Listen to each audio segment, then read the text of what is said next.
Once you're ready to set up your review site, go to namecheap.com to register a domain name. Now, your domain name could include the word reviews in it so that people know that it's a review site. For example, it could be softwareproductsreviews.com if that domain is not already taken. Or it could be datingguidereviews.com.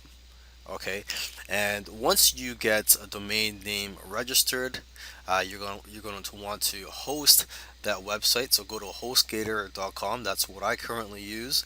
And now, if you cannot afford it, you could try to go for free hosting by going to 000webhost.com.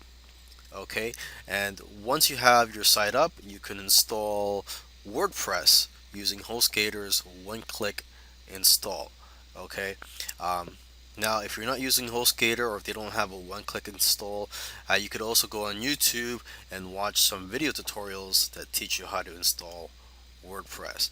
And WordPress is a very powerful tool that allows you to easily create beautiful and professional looking sites.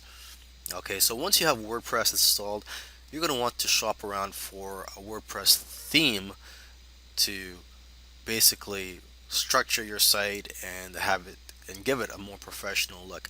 For a free theme, a popular one is called Responsive. At this URL right here, wordpress.org/themes/responsive. Okay, and this is what it looks like right here.